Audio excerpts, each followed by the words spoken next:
बातें करेंगे, फिर एक के बेटे को थोड़ा सा सीधा करेंगे और परम पिता का नाम लेंगे।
जब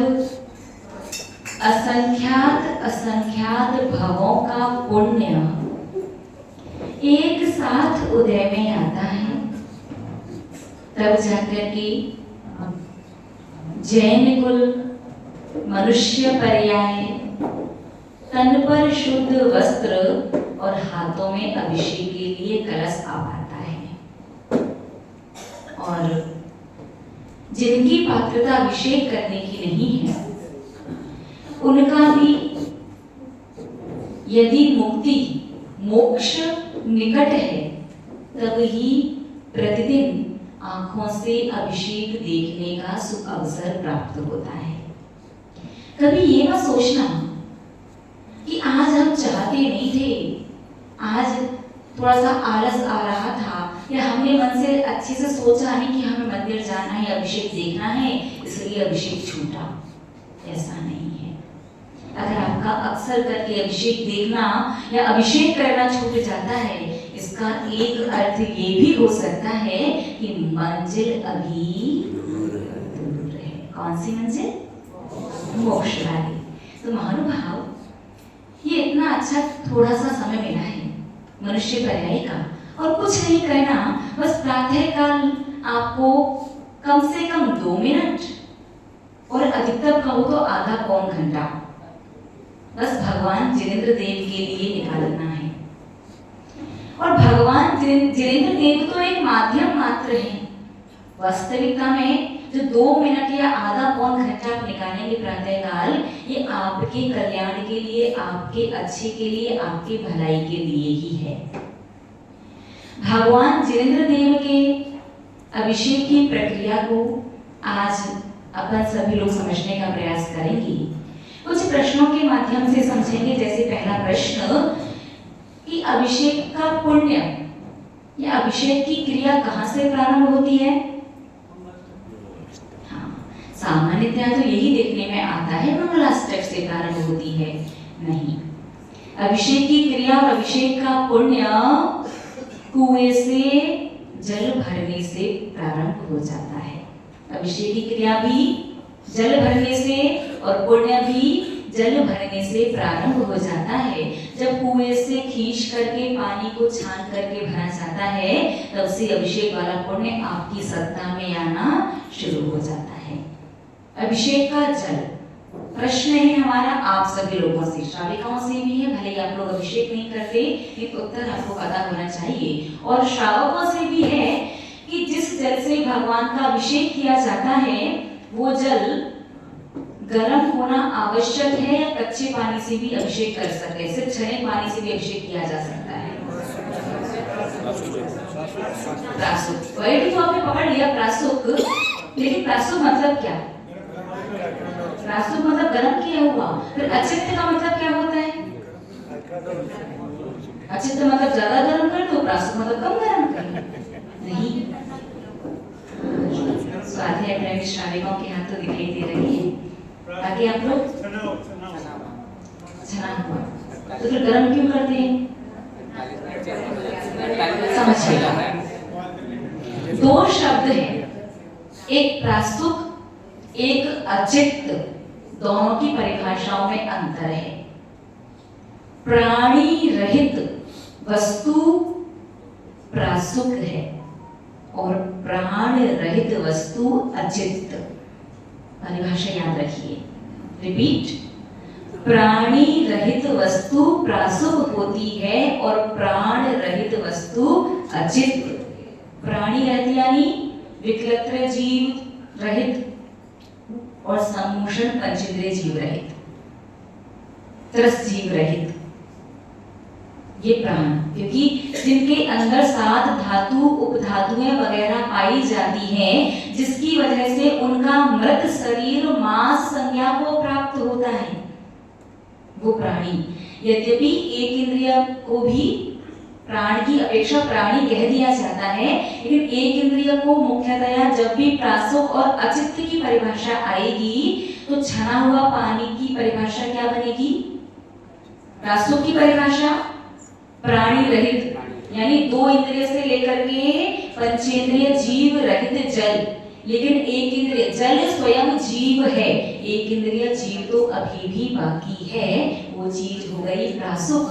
और गर्म करने पर अब उसमें जल जीव भी नहीं बचा, वो वस्तु हो जाती है अचित्त। अंतर समझ में आया कि नहीं आया? प्रासुक मतलब प्राणी रहित, 2 इंद्रिय से पंचेंद्रिय रहित, और अचित्त मतलब एक इंद्रिय जीव भी उसके अंदर ना हो। बात समझ में? थोड़ा सा मुश्किल है आज के विषय समझने का प्रयास करना। अभिषेक के जल के लिए किस शब्द का प्रयोग किया जाता है? प्रासुक जल का। दैट मीन्स आप कुएं से पानी खींच करके छान करके उस जल से अभिषेक कर सकते हो। लेकिन फिर भी मुख्यतया देखने में क्या आता है कि पानी को हल्का सा गर्म करके, और जहाँ पर गर्म करने की व्यवस्था नहीं होती है वहां पर पानी में लौंग वगैरह डाल करके उसके रंग को, पानी के स्वाद को और रंग को, ऐसा नहीं 2-4 लौंग डाल दी बस, पानी में कितनी लौंग डालना कि उसका स्वाद बदल जाए और उसका रंग बदल जाए, इतनी लौंग डाल करके पानी की मर्यादा को बढ़ा दिया जाता है। मतलब यदि आपका गंधोदक एक अंतर मुहूर्त 48 मिनट के अंदर अभिषेक भी हो जाए और गंधोदक यूज भी हो जाए और गंधोदक का विसर्जन भी हो जाए तो छने हुए पानी से भगवान का अभिषेक किया जा सकता है। और यदि आपका गंधोदक 11-12 बजे तक रखा रहता है, या कुछ लोग, श्रावक लोग आजकल घर पर गंधोदक ले जाया करते हैं और घर पर रखा हुआ गंधोदक शाम तक रखा रहता है, उस मंदिर के व्यवस्थापक लोगों को पानी की मर्यादा, मतलब पानी को भी उतना ही गर्म करना चाहिए। यदि 11-12 बजे तक गंधोदक रहता है तो पानी को हल्का गर्म कीजिए, 6 घंटे की मर्यादा, और यदि शाम तक गंधोदक रहता है उसे थोड़ा सा तेज गर्म कीजिएगा। लेकिन याद रखना, कभी भी गर्म पानी डायरेक्ट प्रतिमा के ऊपर गंधोदक अभिषेक नहीं करना है, क्योंकि तेज गर्म पानी यदि पाषाण वगैरह की प्रतिमा पर जाता है तो धीरे धीरे पाषाण का क्षरण होने लगता है, पाषाण झरने लगता है। तो अगर पानी कभी तेज गर्म हो भी जाए तो पहले उसे हल्का सा ठंडा कर लें, उसके बाद अभिषेक करें। बात समझ में आई? कच्चे पानी से भी अभिषेक किया जा सकता है और गर्म पानी से भी। गर्म पानी से क्यों करते हैं? ताकि गंधोदक की मर्यादा बनी रहे। तो अभिषेक की क्रिया कहाँ से शुरू हुई? पानी भरने से लेकर के। अब जो श्रावक प्रातः काल पानी भरने के समय पर ना आ सकें, उन श्रावकों को कम से कम मंगलाष्टक के समय से तो आ ही जाना चाहिए। यदि आपको अपने अभिषेक का पूर्ण फल चाहिए तो पूर्ण फल तभी मिलेगा जब आप मंगलाष्टक के समय से आ जाएंगे। और यदि मान लीजिए आप बहुत बहुत ज्यादा बिजी हैं, आपकी जीवन शैली, जीवन पद्धति जो है बहुत व्यस्त है, तो आपको कम से कम 4 बातों का विशेष ध्यान रखना है। कितने पॉइंट? अगर आपको आपके अभिषेक का पूरा फल चाहिए तो 4 पॉइंट। 4 पॉइंट कौन कौन से? कि जब आप अभिषेक करने आओ तो पहला पॉइंट, आपका सिर ढका हुआ होना चाहिए। सिर कैसा होना चाहिए? ढका हुआ। दूसरा पॉइंट, आपने चंदन लगा रखा होना चाहिए, बिना चंदन लगाए अभिषेक नहीं करना। तीसरा पॉइंट, बिना कायोत्सर्ग किए 9 बार नमोकार मंत्र पढ़े बिना कभी अभिषेक नहीं करना। और चौथा पॉइंट, बिना एक अर्घ्य चढ़ाए अभिषेक नहीं करना। कितने पॉइंट? 4। रिपीट।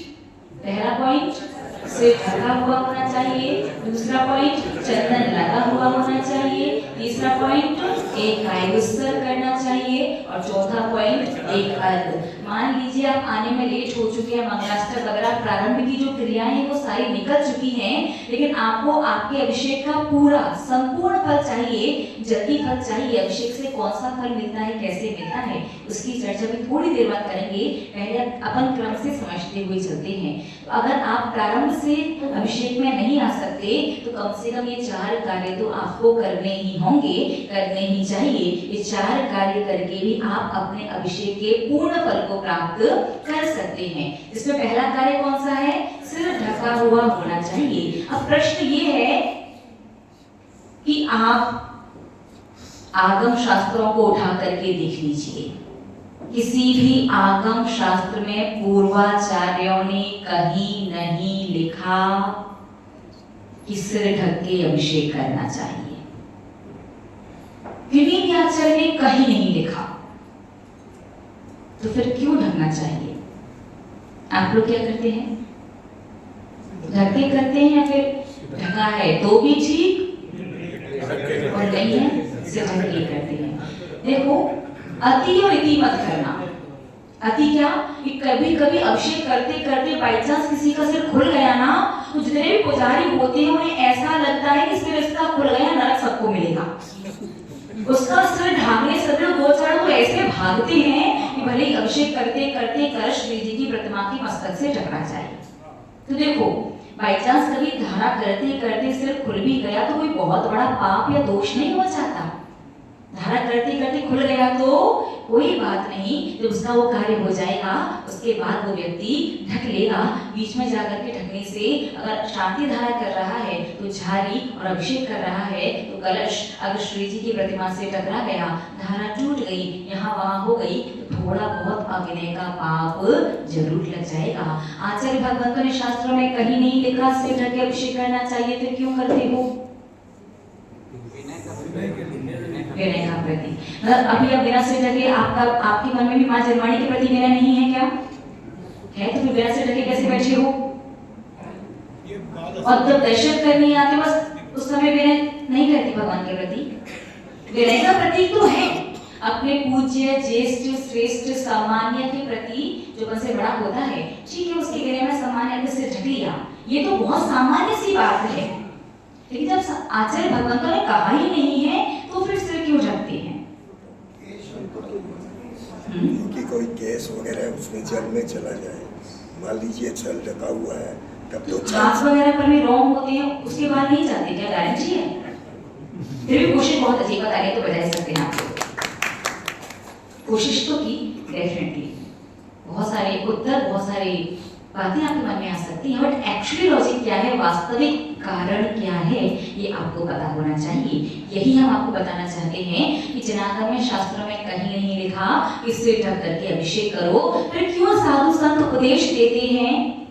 क्यों त्यागी रति पंडित विद्वान लोग कहते हैं? क्यों बचपन से आपके बड़े बुजुर्गों ने आपसे कहा कि सिर ढक करके अभिषेक करो? इसका रीजन, महानुभाव, जब भी बात भक्ति की आती है, किसकी?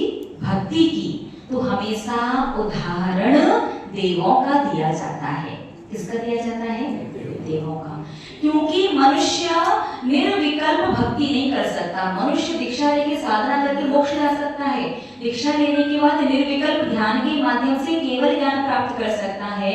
गृहस्थ श्रावक के जीवन में निर्विकल्प भक्ति संभव नहीं है। निर्विकल्प मतलब समझते, गर्मी में पंखा बंद कर दो, गेट खिड़कियां सब बंद हैं, सफोकेशन हो रहा हो, तो उस समय घबराहट का एहसास नहीं होगा क्या? या आप अभिषेक पूजन पर फोकस कर पाओगे? गर्मी में यदि पंखा वगैरह सब कुछ बंद है, गेट खिड़की दरवाजे सब बंद है, सफोकेशन यदि हो रहा होगा तो घबराहट का एहसास होगा। जल्दी क्या लगेगा, भाई खोलो खोलो, कम से कम पंखा नहीं तो गेट खिड़कियां खोल दो, है ना? ज्यादा देर खड़े रह गए, एक दिन पहले एकादशी है, उपवास है, चक्कर आ सकते हैं। पालुक्षा बहुत ऊंची है, भगवान बहुत ऊपर विराजमान है, शांति धारा थोड़ी सी बड़ी हो जाए तो कलश नीचे आएगा, सो आएगा, कई बार व्यक्ति भी नीचे चक्कर वगैरह कुछ भी पॉसिबल हो जाता है। नीचे बैठ करके पूजन वगैरह कुछ कर रहे हो, बैठे बैठे कभी पैर सो जाता है, झुनझुनी आ जाती है, कभी कमर दर्द करने लगती है, कभी थक जाते हो, कभी अजीब अजीब सा लगने लगता है, कभी भूख लगने लगती है, कभी घर की याद आने लगती है, कभी व्यापार परिवार संसार दिखाई देने लगता है। तो क्या होता है आपका सविकल्प, अरे कितने बज गए, अरे जल्दी जाना है, 2 मिनट बाकी हैं, अभी 15 मिनट और रुक सकते हैं।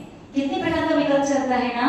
लेकिन देव लोगों का जो शरीर है वो वैक्रियक शरीर है, 7 धातुओं से रहित होता है। खाने की, पीने की, कमाने की, चबाने की, बचाने की देवों को कोई टेंशन नहीं, ना व्यापार की टेंशन, ना शादी विवाह की टेंशन, ना बच्चों की टेंशन। जब मन में यदि भूख प्यास की इच्छा होती है तो कंठ से उसी समय स्वतः अमृत झर जाता है और इच्छा तृप्त हो जाती है। ना तो भोजन बनाना है, ना पचाना है, ना डाइजेस्ट करना है, ना निकालना है, कोई टेंशन नहीं। तो देव लोग कैसी भक्ति करते हैं भगवान की? निर्विकल्प भक्ति करते हैं। और एक बात हमेशा ध्यान रखना, निर्विकल्प भक्ति से सातिशय पुण्य का बंध होता है और सविकल्प भक्ति से सातिशय पुण्य हो भी और ना भी हो। अधिकांशतया सविकल्प भक्ति से सामान्य पुण्य का बंध होता है। क्या अंतर समझ में आया? सविकल्प भक्ति से मुख्यतया सामान्य पुण्य का बंध और देव लोगों की निर्विकल्प भक्ति से उन्हें सातिशय पुण्य का बंध होता है।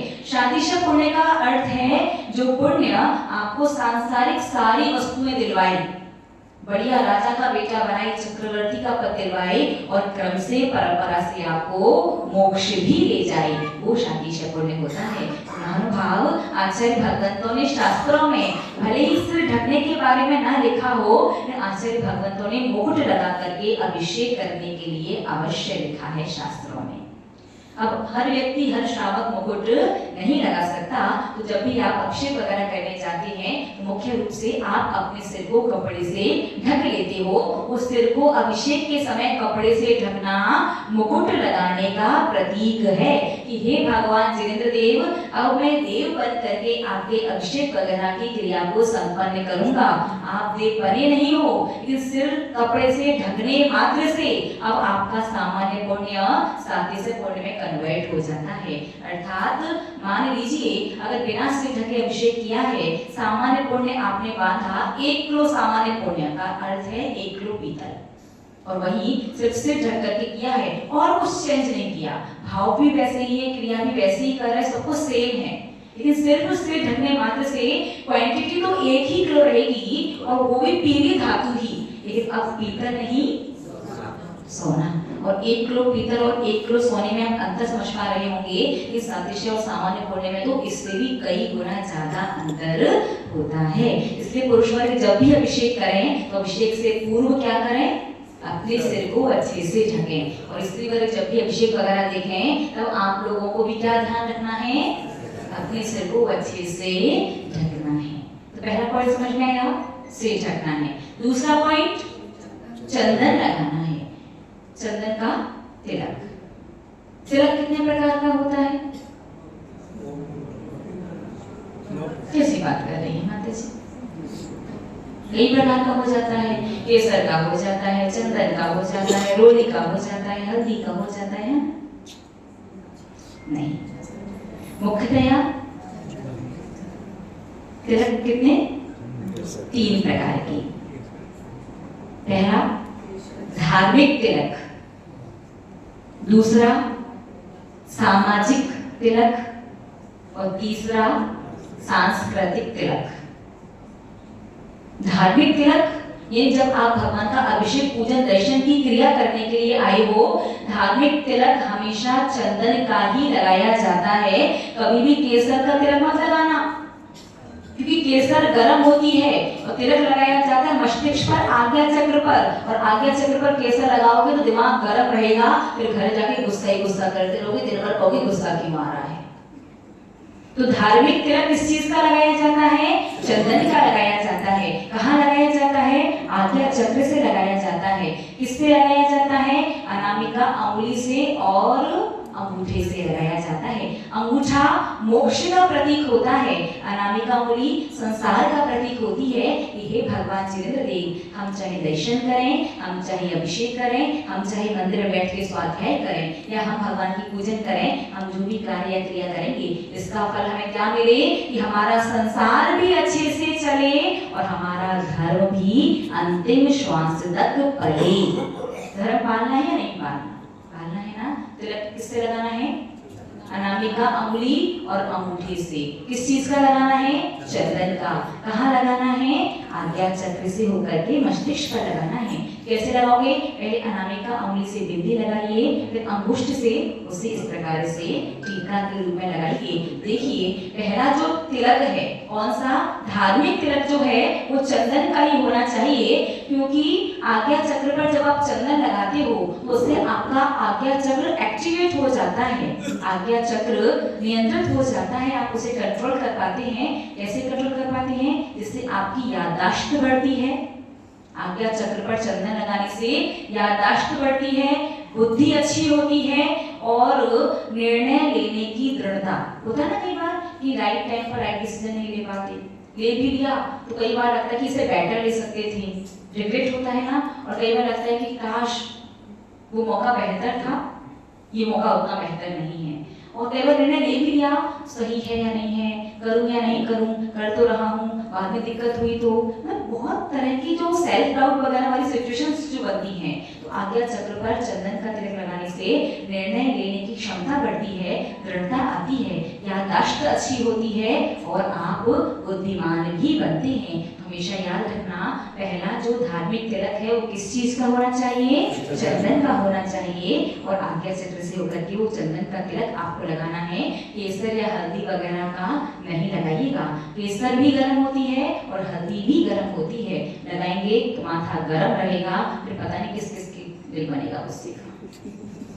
ठीक है, तो दो चीजें समझ में आई। पहला अभिषेक नहीं तो फिर आधा ठंडा आधा गर्म, ठीक है, कभी कभी गुस्सा कभी कभी शांत। केसर को चंदन से घिसते, चंदन की लकड़ी से घिसते हैं। नहीं तो सिर्फ चंदन को, बाकी जैसे आप स्वास्थ्य वगैरह बनाना है, पानी पर श्रीकार लेखन वगैरह कहना है, या आपको जल चंदन चढ़ाने के लिए चंदन वगैरह बनाना है, पुष्प वगैरह बनाने हैं, उसमें आप केसर को चंदन के मुट्ठी से घिसके, केसर आप बाकी की क्रियाओं में यूज कर सकते हैं, लेकिन तिलक लगाने के लिए सिर्फ नॉर्मल चंदन होना चाहिए, उसमें केसर साथ में नहीं पीसना है। तो आधे टाइम पर दिमाग गर्म, आधा टाइम ठंडा रहा करेगा। तो पहले के लोगों को देखो, उन्हें उतनी गुस्सा नहीं आती थी। आजकल के छोटे छोटे बच्चों से कि बड़े बुजुर्ग सबको जिसको देखो वही गुस्सा करने बैठ जाता है। चौरंगी वाले को सबको गुस्सा आ रहा है। देखो एक्चुअली में क्या है, आप सब लोग इतने अच्छे श्रावक हैं, हमारे सामने नहीं करते और हमारे ऊपर तो कर नहीं कुछ कहना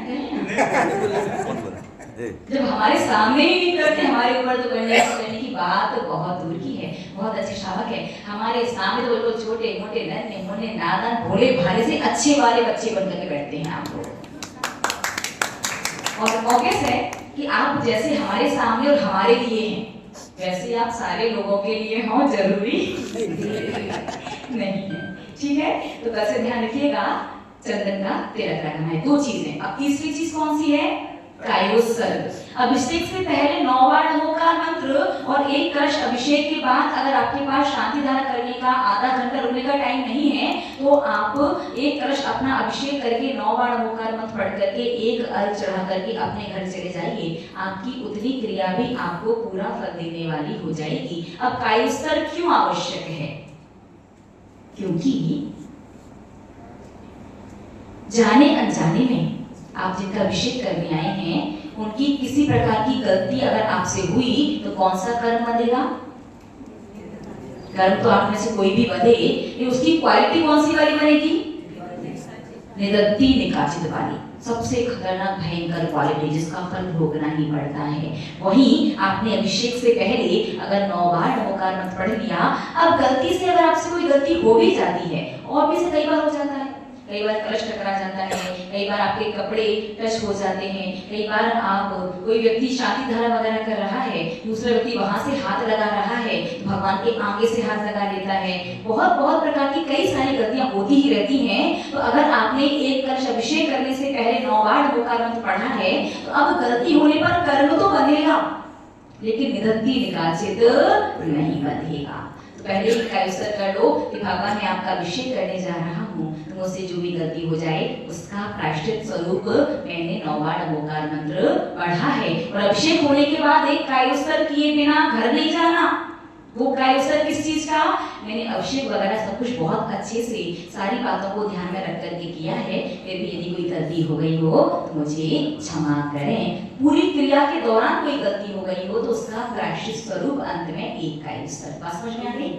अभिषेक से पहले और अभिषेक के बाद एक कायस्तर करने मात्र से अगर अनजाने में कोई अवनय अवज्ञा या अपमान हो जाएगा, कोई गलती हो जाएगी, तो आपको अशुभ कर्म तो बंध सकता है, लेकिन निदत्ति निकाचित कर्म नहीं बंधेगा। जैसे आप अभिषेक करते समय बोलते हो ना, तो जो व्यक्ति भगवान की प्रतिमा का परिमार्जन कर रहा हो, या जो व्यक्ति भगवान की प्रतिमा पर अभिषेक या शांति धारा कर रहा हो, उसे जो कुछ भी बोलना है, पढ़ना है, मन ही मन में करना चाहिए, मुंह से नहीं बोलना चाहिए। आप थोड़ी देर के लिए कोई कपड़ा वगैरह कुछ मास्क लगा करके रखो अपने मुंह पर और एक आध भजन बोलो, उसके बाद मास्क निकालना, मास्क क्या होगा? ढीला हो जाएगा। जब आप बोलते हैं तो थूक के कण उचकते हैं, बाहर आते हैं, तो अगर एक भी कण ऑब्वियस है, सामने प्रतिमा है, तो प्रतिमा के ऊपर या गंधोदक वगैरह में जा सकता है। आप कल्पना नहीं कर सकते कि कितना तीव्र अशुभ कर्म आपको बन सकता है। तो कभी भी प्रतिमा का परिमार्जन या अभिषेक करते समय आपको जो भी कर रहा है उसे यदि कुछ पढ़ना है तो मन ही मन में पढ़ना या बोलना चाहिए। जो लोग परिमार्जन वगैरह नहीं कर रहे वो जोर जोर से पढ़ सकते हैं। ये छोटी छोटी सी ऐसी गलतियां, ऐसी बातें हैं जिन पर कई बार ध्यान नहीं जाता और निदत्ति निकाचित कर्म बन जाता है। इसलिए कई बार अभिषेक वगैरह करते समय यदि आपके मुख से भी उच्चारण निकल जाता है तो आपको क्या करना है? हमेशा अभिषेक करने के पहले और अभिषेक के बाद 9 बार नमोकार मंत्र जरूर पढ़ना है। और चौथा पॉइंट कौन सा था? अर्घ्य चढ़ाना। चौथा पॉइंट कौन सा है? अर्घ्य चढ़ाने वाला है। अभिषेक से पहले भी अर्घ्य चढ़ाना, और एक कलश आपने अभिषेक कर लिया, उसके बाद यदि आपको निकलना है, जाना है कहीं, समय नहीं है रुकने का, तो एक अर्घ्य चढ़ा करके आप जा सकते हैं। प्रारंभ का जो अर्घ्य है वो चढ़ाने से अगर आप लेट भी आए हो किसी भी परिस्थिति की वजह से, अगर जानबूझ करके लेट हुए हो, ये आधा घंटा कौन खड़ा रहेगा इतनी देर, उससे अच्छा मोबाइल चला लो या थोड़ी देर और सो लो, तो बात अलग है। लेकिन किसी घर बहुत दूर है या आपके पास इतना समय नहीं है कि आधा पौन घंटे रुक सको, या फिर अन्य किसी परिस्थिति की वजह से आप लेट हो गए हैं, तो प्रारंभ में एक अर्घ्य चढ़ाने से आपको मंगलाष्टक से लेकर के अभिषेक के लिए जल भरने से लेकर के जो पुण्य मिलता है वो सारे पुण्य फल की प्राप्ति होती है। और अभिषेक के बाद अर्घ्य चढ़ाना आपके अभिषेक की क्रिया की पूर्णता कहलाती है। अर्थात भगवान चित्रदेव अब मुझे जाना होगा, मैं जा रहा हूँ। सही कर्तव्य अभिषेक करने वाले का क्या है कि जब तक प्रतिमा का परिमार्जन होकर के भगवान जी वापस से वेदी पर ना बैठ जाएं, तब तक अभिषेक करने वाले को घर नहीं जाना चाहिए। लेकिन अब आपको इतना टाइम नहीं है तो आप क्या करेंगे? अंत में एक अर्घ्य चढ़ा करके भगवान से आज्ञा लेकर के जाते हैं, भगवान रुकना तो मुझे तब तक चाहिए कि मैं रुक नहीं सकता, मेरी परिस्थिति है, तो क्षमा करें, अब मैं अपने घर के लिए प्रस्थान करूंगा। तो अभिषेक के बाद एक अर्घ्य चढ़ा करके जाने से भी आपको आपकी क्रिया का आधा अधूरा करने के बाद भी पूर्ण फल प्राप्त होता है। चारों पॉइंट समझ में आ गए? पहले कौन सा अर्घ्य चढ़ाना चाहिए और बाद में? बस यही कि जो भी भगवान पांडुशला पर विराजमान है, अगर नाम पता है तो अच्छी बात है, नाम नहीं पता है, एक से ज्यादा भगवान का परिमार्जन वगैरह अभिषेक वगैरह आपने किया है, इतना बोलो वेदी पर सामने जितने भगवान विराजमान है सबके चरणों में अर्घ्यम निर्वामिति स्वाहा। पहले ऐसा बोल कर चढ़ा लो और अंत में बोलो अभिषेकांते वृषवादि वीरांतेभ्यो अर्घ्यम निर्वामिति स्वाहा। ये 4 पॉइंट जिनके बारे में आज चर्चा की, आज का समय पूर्ण हुआ। अब कल चर्चा करेंगे कि अभिषेक के मायने क्या हैं, अभिषेक देखने का और अभिषेक करने का क्या पुण्य फल मिलता है, और कैसे अभिषेक देखना चाहिए और कैसे अभिषेक करना चाहिए। महानुभाव, एक भगवान जिनेंद्र देव का अभिषेक देखने मात्र से आप लोग ऐसा पुण्य संचित कर सकते हो जिस पुण्य का फल आपके सभी परिवार वालों को मिलेगा।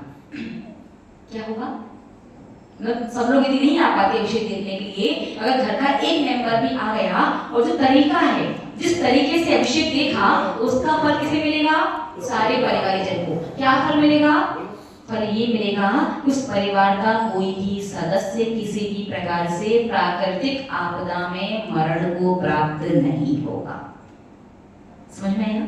और आजकल प्रकृति जब प्रकोप करने पर आती है तो अच्छे नहीं रहते, तो बहुत सारी चीजें हो जाती हैं। प्राकृतिक आपदाएं कहें या एक्सीडेंटल डेथ कहें, जो भी आप समझना चाहें। आजकल फ्लैट के केसेस तो सुन रहे हो ना, कभी कुछ ना कुछ लगाई है। और चौरंगी वाले तो हमने सुना है बड़ा फ्लैट के घर से बाहर नहीं निकलते, वो तो घर से ऑफिस की फ्लैट वाली सुविधा है नहीं, इसलिए गाड़ी से जाना पड़ता है। अगर घर से ऑफिस के लिए फ्लाइट चले, चौरंगी वाले के लिए हाँ फ्लाइट से तो चॉपर से आ सकते, फ्लाइट थोड़ा ज्यादा बड़ी हो जाएगी, हाँ चॉपर हेलीकॉप्टर थोड़ा इजी ऑप्शन रहेगा। ये ऑफिस के छत्ते में लैंड करेंगे, टेरेस पे लैंड हो। ठीक है, ये 4 पॉइंट आपको विशेष ध्यान रखने हैं। अब कल अपन समझेंगे अभिषेक कैसे किया जाता है, कैसे देखा जाता है, और कैसे एक सदस्य का अभिषेक देखना भी पूरे परिवार को एक्सीडेंटल डेथ एंड प्राकृतिक आपदा वगैरह से होने वाली मृत्यु से बचा सकता है। ये चर्चा करेंगे कल पुनः। तब तक के लिए जय परम श्रद्धेय परम पूज्य शिक्षा दीक्षा गुरु गणिया श्री स्वामी नंदनी माता जी की जय।